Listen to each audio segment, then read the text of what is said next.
네, 오늘은 실전 4편을 강의하도록 하겠습니다. 블로그, 영어바다 블로그 들어오시면은요, 네, 카테고리에 보면은 윤 선생 블로그 아래 뭐가 있죠?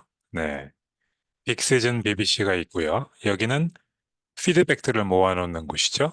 그다음에 기본편, 실전편, 그리고 응용편, 팁 이렇게 돼 있네요. 지금 기본 3개를 완성했고요.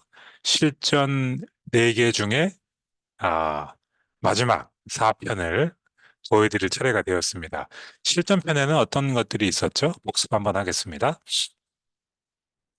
네, 원장님의 자기소개, 그리고 학원 소개, 그다음에 우등생 소개. 이제는 우리 학원의 공부 방법을 소개하는 거를 검토해 보도록 하겠습니다.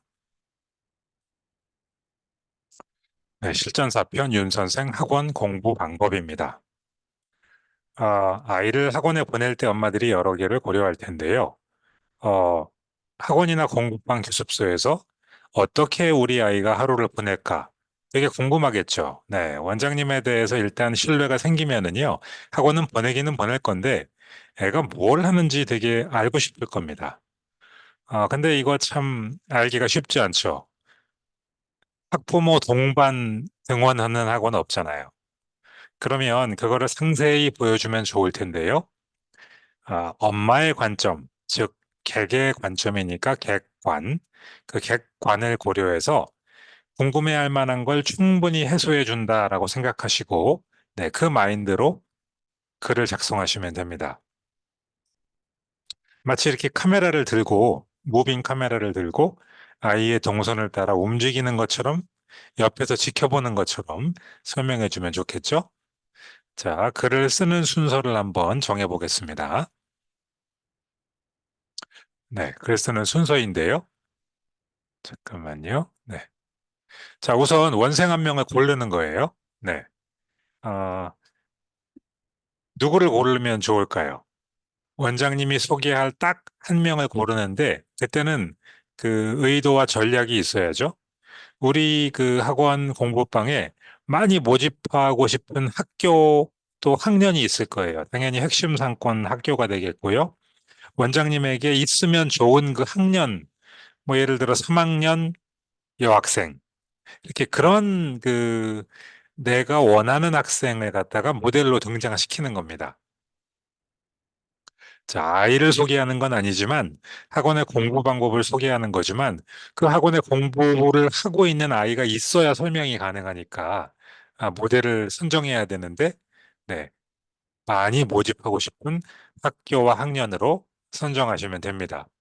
예를 들어 성내초등학교에 그 아이를 모집하고 싶어. 지금 입학 시즌이 되기 때문에 입학하는 저 1학년 아이를 모집해서 원생으로 좀 데려와서 쭉 함께 가고 싶어요. 그러면 제목에서 일단 딱 집어주는 거죠. 성내초 영어학원 1학년 민수는 오늘 파닉스를 이렇게 공부합니다. 뭐 이런 식으로 제목을 써주는 거예요. 네. 성내초 1학년 민수 영어학원에서 보내는 하루, 일과 소개, 뭐 그런 식으로. 자, 서두에는요, 제가 그 던지는 것처럼 항상 엄마가 궁금해할 만한 그 궁금증으로 포스팅을 시작하면 좋습니다. 엄마는 이런 걸 궁금해 하시더라고요. 라고 하면서 인용구 딱 잡아놓고 엄마의 궁금증을 던지고 그거에 대해서 원장님이 차근차근 해결해 가시는 방식으로 진행해 나가시면 될 것 같아요. 네, 이 글은요, 그리고 우리 학원의 매일의 그 루틴을 다루는 거니까요. 특별 수업, 뭐 이벤트, 그런 거는 매일 있는 일이 아니잖아요. 네, 그거에 대해서 궁금해하는 엄마도 있겠지만 매일의 일상이 더 궁금합니다. 그러니까 매일의 일상을 중심으로 하고 그런 특별한 이벤트는 별도의 포스팅으로 나중에 쓰시면 되는 거예요. 제일 중요한 거는 매일의 아이가 등원해서 하원할 때까지의 일상을 표현해 주시는 겁니다. 등원 과정과 하원 과정은요, 학습 방법과는 별도로 간단하게 소개해 주면 될 것 같아요. 네. 등원하면서 어떻게 뭐 하는 절차들이 있을 텐데, 그런 것도 조금 간단하게 소개하고, 하원할 때 안전 관련된 얘기들도 간단히 소개할 수 있는데, 메인은 뭐예요? 학원 안에서 일어나는 일이잖아요. 어떻게 학습을 준비시키고 또 윤 선생의 학습법은 이런 거다라는 거 설명도 좀 친절하게 해주시고 그리고 1대1 코칭 하시죠. 네, 그것도 소제목 구조로 잡으실 수 있습니다. 다시 정리해 보면요. 학습 준비, 그다음에 윤 선생의 스마트 학습법, 그다음에 원장님의 1대1 코칭. 그 세 개가 이 학원의 하루 공부 그 방법의 메인이에요. 그렇게 하고 마지막에는 어떻게 해요? 네. 마지막 소제목 뒤에 엄마와 아이가 그러한 학원 생활에 대해 보내준 반응, 카톡이나 문자, 네, 그런 것들을 덧붙여 주면은 딱 그 밸런스 잡힌 포스팅이 될 겁니다. 자, 한번 시작해 볼게요. 이렇게 시작하시라는 거죠. 아이가 학원에 가면 어떻게 공부하고 집에 오는지 궁금하죠? 네, 성내초등학교 1학년 김민수의 학부모님이에요. 네. 핵심 상권과 타겟 학년을 딱 집어갖고 이렇게 불러주시는 겁니다. 요게 키워드고요. 요 키워드는 어디에도? 네. 제목에도, 포스팅의 제목에도 들어가야 되고요. 썸네일에도 캡션으로 들어가면 저 학년으로 저 학교로 검색하는 엄마가 있으면 원장님께 위에서 보일 가능성이 커지겠죠. 네, 소제목은 학습 준비, 스마트 학습법, 1대1 과외처럼 코칭하는 학원, 요 정도면 좋습니다. 여기에 약간의 베리에이션을 넣어주세요. 원장님만의 컬러를 넣으셔가지고요.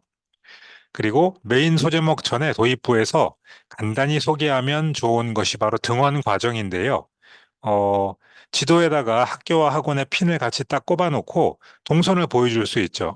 우리 학원 오는데 이렇게 가까워요. 다른 포스팅에서도 설명할 수 있지만 여기에서도 한 번 더 강조해주면 좋아요. 네. 그래서 어느 학교, 무슨 초등학교, 우등생 친구들이 우리 학원에 많이 다니고 있어요. 네, 이렇게 한번 설명해 주시면 좋습니다. 자, 엄마가 학원에 보낼 때는요, 그냥 공부만 하려고 보내는 게 아니에요. 함께 공부하면서 친구로 지낼 수 있는 똑똑한 아이들이 있는 곳을 선호하잖아요. 네, 그래서 그런 것도 설명해 주시면 좋습니다. 학습 준비 볼게요. 네. 학원에 도착해서 본격적으로 공부를 시작하기 전까지의 모든 행동이 다 학습 준비죠. 네. 어떤 것들이 있을 수 있을까요? 등원하는 과정에서, 혹시 문을 열고 들어오면서 항상 밝은 목소리로 큰 소리로 인사를 하나요? 네. 그런 거 좋습니다. 혹시 그 인사를 영어로 할 수 있도록 가르쳐 줄 수 있을까요? 그러면 좋죠. 네. 엄마들은요, 이렇게 들어오면서 선생님하고 큰 소리로 항상 일상적인 한두 마디 인사를 영어로 주고받는다고 하면은 굉장히 매력을 느낄 수 있어요. 네. 그거 한번 해보시고, 해보신다면 엄마에게 알려야죠. 네. 엄마에게 알리지 않는다면 어떤 좋은 거를 해도 그 의미가 많이 줄어듭니다. 자, 그 다음에 그 출결 시스템 같은 거 요즘 많이 쓰시더라고요. 아이들이 들어오면서 딱 체크하면 엄마한테 딱 문자 가도록 하는 거예요. 아이가 어떻게 하고 엄마에게 문자가 메시지가 가는지 설명을 좀 해주시면 좋을 것 같습니다. 들어올 때는 꼭 체크하게 하시고요. 네, 갈 때는 안 해도 돼요. 네. 자, 학교에서 바로 오거나 앞서 들른 다른 학원에서 급하게 온 아이들이 있죠. 네. 특히 남자아이들 막 달려오고 이러면은요, 공부할 마음과 몸의 준비가 안 돼 있어요. 숨을 좀 고르고 차분하게 공부할 시간적 여유를 좀 가져야죠. 네. 손도 씻고, 물도 마시고, 가방 벗어놓고, 겉옷도 정리정돈하고, 네. 그러한 준비 동작을 하는 모습, 시간, 장소 보여주면 좋습니다. 이렇게 딱 준비된 상태에서 최적의 상태가 된 입장에서 공부를 시키고 싶어서 원장님이 이렇게 했다. 네. 그런 어떤 그 팩트를 보여주면서는 항상 원장님의 마음과 의도가 같이 표현되면 효과적이에요. 제가 상당히 여러 번 강조했을 텐데요. 팩트보다 더 중요한 게 그렇게 하고 있는 원장님의 의도와 마음이 표현되는 게 중요해요. 어, 엄마와 같은 마음을 가지고 있는 원장님에게 엄마는 매력을 느끼는 거니까요. 꼭 우리 공부방에 룰이 있습니까? 네, 그렇다면 그거를 인쇄해서 잘 보이는 곳에 딱 붙여놓고 매 학습 전에 아이가 보도록 하는 게 좋습니다. 그리고요, 뭔가 아이가 조금 교정이 필요한 행동을 해. 그러면 자꾸 일일이 말하지 말고요. 그 룰을 딱 이렇게 손으로 가리키시면 돼요. 우리가 서로 합의한 약속 이거지? 지켜야지? 이렇게. 아직 그런 그라운드 룰이 없어요? 그러면은 다른 원장님 블로그 방문해 보시고요. 나한테 어울리는 거로 좀 하나 만들어 보세요. 네. 그런 거 하나 이렇게 딱 만들어 놓으면요. 굉장히 체계적이고 질서 있는 학원으로 이미지가 됩니다. 학원은 공부하는 곳이잖아요. 내 공부에 집중하려면, 그리고 다른 사람의 집중을 방해하지 않으려면 모두 지켜야 되는 룰은 반드시 있어야 됩니다. 그 잘 정비된 룰이 있다는 거, 그리고 현재 워킹하고 있다는 거는 질서와 안정감을 우리의 학원에 부여해 줄 수 있습니다. 학습을 준비하는 단계에서 숙제 검사를 하는 학원도 있는데요. 요거는 뭐 각 원의 상황에 맞게 조절할 수 있어요. 그런 게 없다면은 뭐 스킵하셔도 되고요. 그런데 뭔가 개인화된 숙제를 내주고 체크하고 성실하게 한 경우에는 스티커 같은 걸 붙여주기도 하시잖아요. 만약 그런 걸 하고 있다.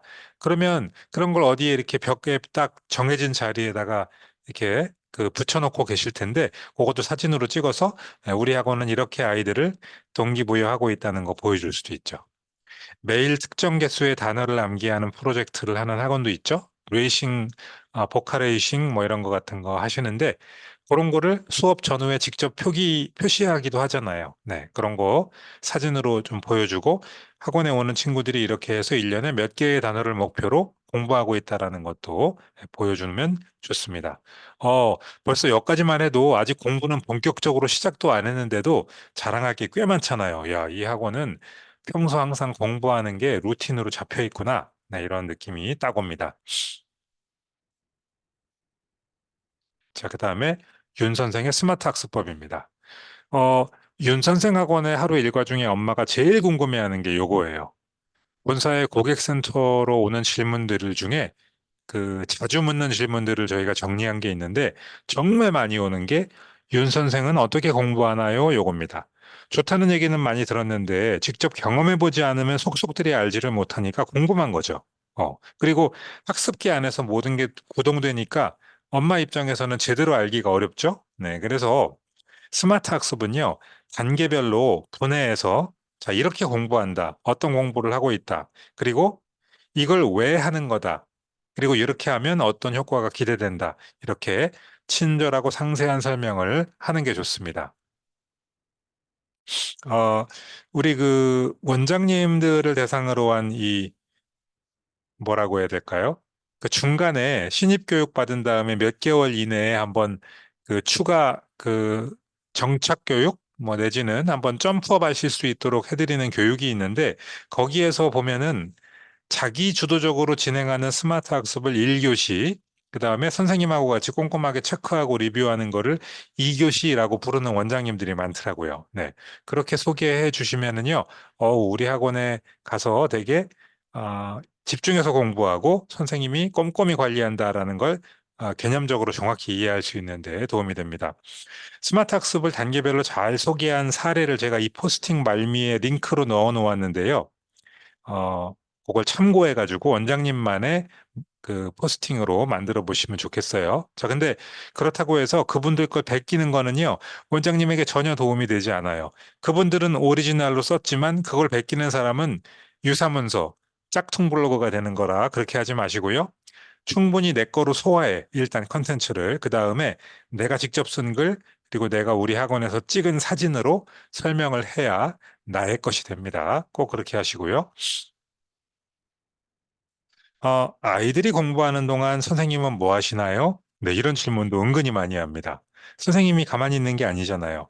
1교시 공부하는 동안에도 아이들을 한눈에 모두 볼 수 있는 자리에서 모니터링 하면서 어려움이 있는 아이들을 도와주기도 하고 또 집중하지 못하는 아이들을 케어하기도 하잖아요. 그죠?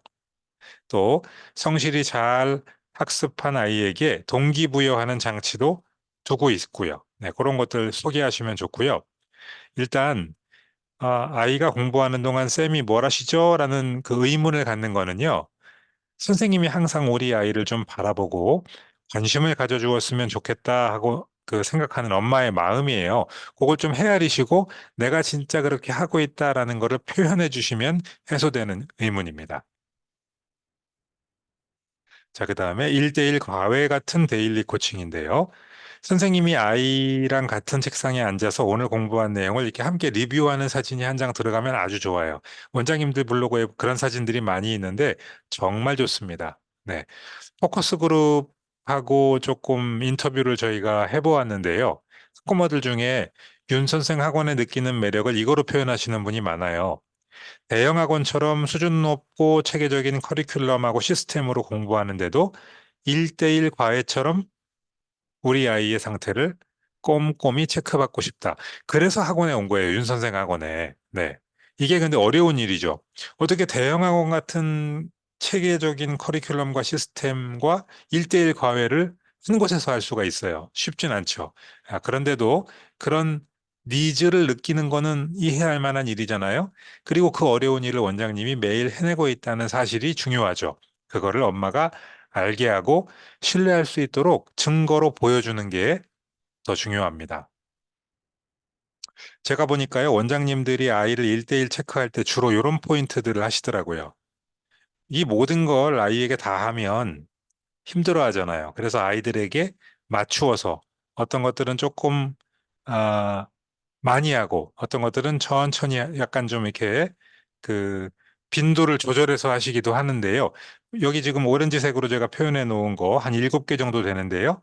발음, 또 발음을 정확히 할 수 있는지, 본문의 내용을 이해했는지, 키포인트 요점을 이해했는지, 워크북과 교재는 제대로 학습이 되어 있는지, 평가 문항은 잘 맞추고 있는지, 새로운 단어와 문장을 이해하고 있는지, 배운 걸 내 말로 설명할 수 있는지, 네, 이러한 내용들을 가지고 1대1로 코칭들을 주로 하시는데, 그 내용도 학습 그 방법에 소개해 주시면 아주 효과적입니다.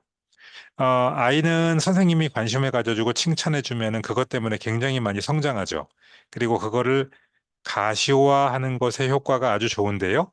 그 성취도도 굉장히 좋아지지만요. 특히 아이가 뭔가 공부를 잘했다는 것뿐 아니라 성실하게 공부하는 거를 많이 칭찬해 주시면은 그게 아이의 학습에 굉장히 긍정적인 효과를 길게 남기게 됩니다. 성실하게 공부한 아이들을 스티커 같은 거로 이렇게 보상하고 마켓데이 같은 데서 사용하기에도 하시잖아요. 네. 그런 것들을 학원에서 하고 있다는 거를 설명해 주셔야 돼요. 뭘 하고 있는지, 그리고 이걸 왜 하는지, 그게 아이한테 어떤 좋은 영향을 주는지를 구체적으로 설명을 해줘야 압니다. 마켓데이 한다고 하면 그냥 하루 재밌게 노는 거지? 그게 아니고요. 그거를 하는 이유, 왜 원장님이 그거를 하는지, 원장님이 그거를 하는 의도와 마음이 무엇인지를 글로 써 주셔야, 마켓데이를 한번 한다고 해도 저 원장님이 아이들에게 얼마나 큰 정성을 들이고 있는가 이해를 할 수 있는 겁니다. 자, 이렇게 친밀한 코칭, 1대1 코칭이 이어지면은 아이가 당연히 선생님을 좋아하게 되고 친밀감을 느끼죠. 그건 엄마한테도 영향을 주게 됩니다. 그래서 학습을 지도하면서 아이가 어떤 점에 대해서 칭찬할 만한 거리가 있으면요. 의도적으로 그걸 좀 발견해 주시고요. 그거를 엄마한테 메시지로 보내주세요. 자기 자녀를 칭찬해 주는 사람을 싫어하는 엄마가 있을까요? 한 명도 못 봤습니다. 네. 그러면 엄마도 당연히 좋아하고요. 원장님께 감사하다고 답을 하실 겁니다. 그렇게 주고받은 모든 내용은요. 어디서도 구할 수 없는 추천장이 됩니다. 원장님이 잘 가르치고 엄마와 아이에게 좋은 반응을 얻고 있다는 고객으로부터 굉장히 칭찬받고 있다는 증거 자료가 될 거예요. 네, 그런 거로 이 학원의 학습 방법에 대한 포스팅을 마무리하는 엔딩으로 사용하시면 효과적이죠. 자, 정리해 보겠습니다. 아이를 학원에 보내놓고 어떻게 지내는지, 공부는 어떻게 하는지, 선생님이 관심은 잘 가져주시는지 궁금한 게 엄마 마음이에요. 그래서 학원에 원생이 들어와서 공부를 열심히 하고 집에 갈 때까지 마치 옆에 따라다니면서 보는 것처럼 글로 소개를 해주시면 좋습니다. 엄마는 그러면요, 원장님한테 더 가까워지고 그렇게 신뢰하게 된 관계는요, 쉽게 흔들리지 않습니다. 원장님에게 원생을 얻는 것이 숙제인 것처럼요, 엄마 입장에서는 믿고 아이를 보낼 만한 원장님을 찾는 게 숙제입니다. 네. 우리도 그렇고 아이도 그렇고요. 숙제를 여러 번 하는 거 좋아하지 않습니다. 그래서 좋은 원장님을 만난 엄마는요. 다른 곳으로 가지 않고 정착하게 될 거예요. 그리고 블로그에서 그런 원장님을 발견하신 분은요, 언젠가는 꼭 찾아오시게 될 겁니다. 자, 혹시 우리 학원의 하루 일과 소개하는 거, 공부 방법 소개하는 포스팅을 이미 하셨나요? 그러면 오늘의 이 포스팅을 보면서 내 그 포스팅에 보완할 점이 있는지 한번 찾아보시고요. 아직 그런 거를 가지고 있지 않으시다면은요, 오늘의 이 강의를 기반으로 해서 꼭 하나 멋지게 작성해 보시기 바랍니다. 자, 포스팅 안에 제가 링크를 3개 넣어 놓았는데요. 윤 선생 스마트 학습을 아주 잘 소개한 모범 사례니까 참고해 보시고요. 참고입니다. 카피가 아니고요. 네, 그렇게 써보시면 좋을 것 같습니다. 네, 오늘 윤 선생 학원의 공부 방법 소개 포스팅 방법 이것으로 마치겠습니다.